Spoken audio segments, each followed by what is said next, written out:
Welcome, busy gamers. Today we're going to be talking about Tactics Ogre Reborn.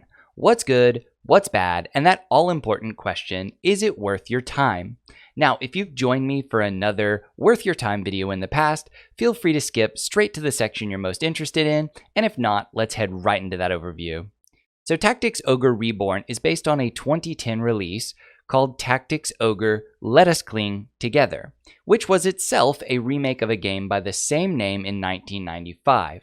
So at this stage, we're looking at a core game that's over 27 years old. It was developed and published by Square Enix, and the game is currently available on PS5, PS4, Nintendo Switch, and PC. In this game, you take the role of Denam, a young refugee who eventually raises an army to rise up against his oppression and that of his people, determining the course of the Isles of Valeria for generations to come. This is a tried and true story, and honestly, it can't hardly be blamed for being so, because it's been done before, but it predates even Final Fantasy Tactics, so it hasn't been done before when it actually was created. This game actually does sit in an important historical position for games of this type. Gameplay will actually take cross turn-based systems of activation, and all units in a battle will be shown along the bottom of the screen in their activation order. Players usually control anywhere between 8 to 12 characters, and frequently they'll have NPCs fighting alongside them. On a player's turn, they can activate their movement, their main action, think spells, items, and attacks, or secondary actions, think buffs and things of that nature, as well as a few of their conditions. There are limits to the active, passive, and item skills each character can bring, but that's not something we need to touch on here. This is a strategic RPG, so characters fight large-scale battles on a square grid with planes of elevation and different types of terrain. It's important to take this into account for travel. Damage increases based on high ground, and with aimed or ranged abilities, how they might collide with each other or interact with the terrain as well. The story is also set to the forefront in this game.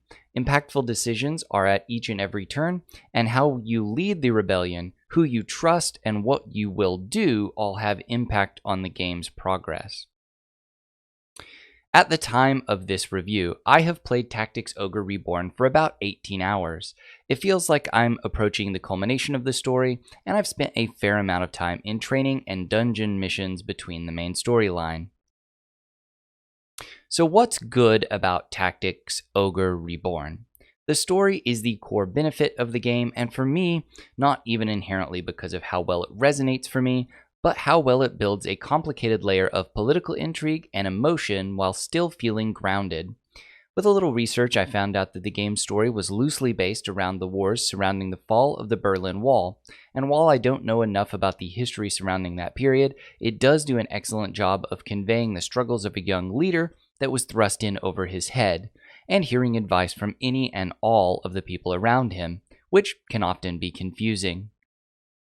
There are layers upon layers of conflicts in this game, not just the rebellion versus the oppressor, but within the rebellion itself, and people with loyalties you would not expect, or betrayals that aren't as telegraphed as many modern entries into the genre. I also want to call out how well it sets the tone for your choices. Too often in games, a choice is inherently good or evil. However, in Tactics Ogre, it does take more the lawful versus the chaotic approach, and many of the decisions really fall into more of a morally gray area, as consequences will inevitably be unknown to you. I will say that while the story has aged well, it has aged 27 years, and nothing can hold up completely. I'll also say that the overall combat depth and the customization is also a plus in this game, but one that I will say hasn't aged quite as well. The ability to create loadouts for your characters is very deep, and you can choose the element which will affect all of their attacks and how strong or weak they are against other characters. You can alter their classes, and you can assign skills from what weapons they'll be good at, to the passives they bring, and even buffs, auras, or special activations. Each character only has a few slots for what can be brought. From my perspective, a lot of the strategy, a lot of the tactics are actually done between battles, and you do the work in order to set your characters up for success. So what is bad about Tactics Ogre Reborn? The party and the team level cap really seems to be a detriment to the game overall. In Tactics Ogre Reborn, each of your characters will have a level, and that level will be capped by the overall party level. As a general rule, this sounds like a great idea as it prevents you from doing training missions to the point you render the current content in the story irrelevant. But unfortunately, in practice, it works very differently. In many of the story levels, your opponents will be at or slightly above the level of the current party cap, meaning that to be on par with them in raw strength, you're going to need to grind your characters up to that max level via training missions or dungeons, which largely are simple, boring, and foregone conclusions that take around 20 to 30 minutes of your time.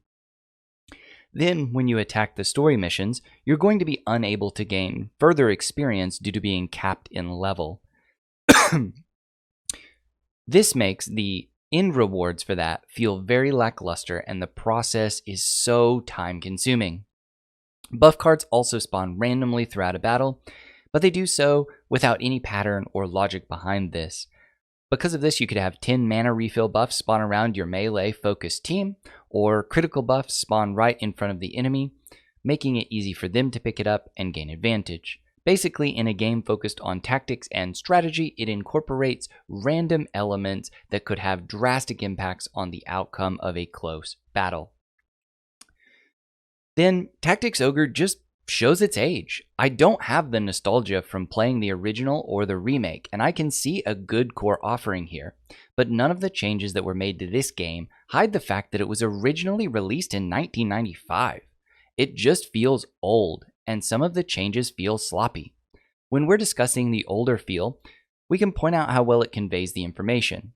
Enemy armies and your own army use the same class sprites, making it incredibly difficult to tell which units are yours and which are that of the opposing forces without individually clicking on them, where you can view their crests or loyalties in a subset menu.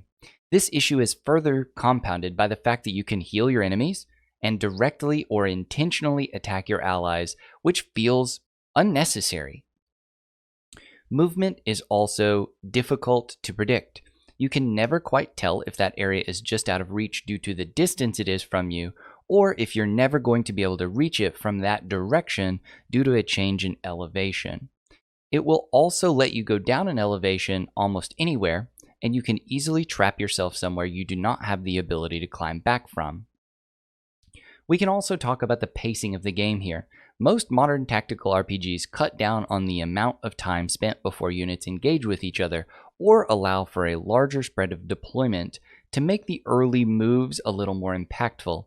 In Tactics Ogre, it's not uncommon for the first 2 to 3 turns to just be spent slowly walking towards the enemy. In addition, they have an increased speed option.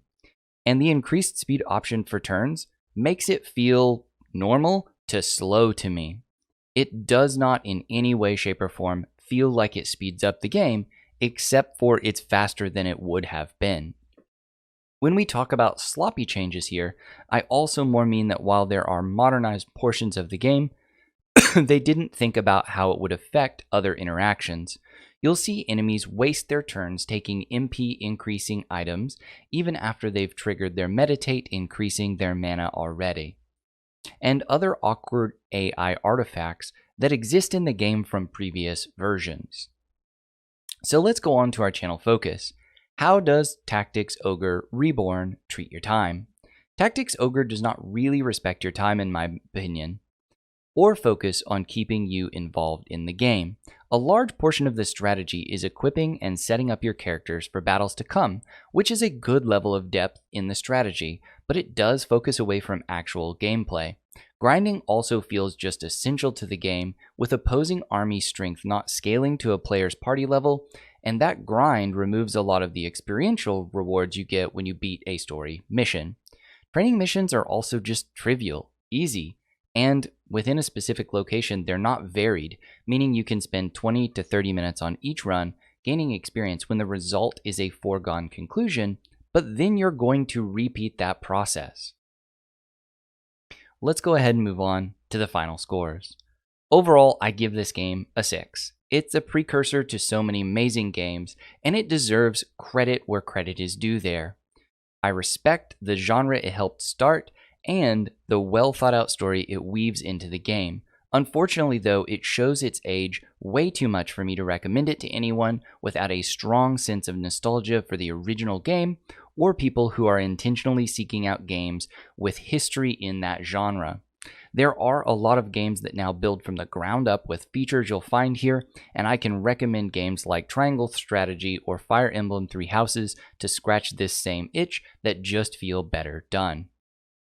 The Ephemeral Efficiency score here is going to be a 4. I don't want to harp on this one, but the game is filled with downtime and grinding out levels in order to progress. We're going to have this score just sit fairly low. Alright, that is my review for Tactics Ogre Reborn. I hope you enjoyed this content, and if you'd like to keep seeing me make more, go ahead and give me a like, a subscribe, or leave me a comment telling me what I could do better. Until the next video, have a great time gaming.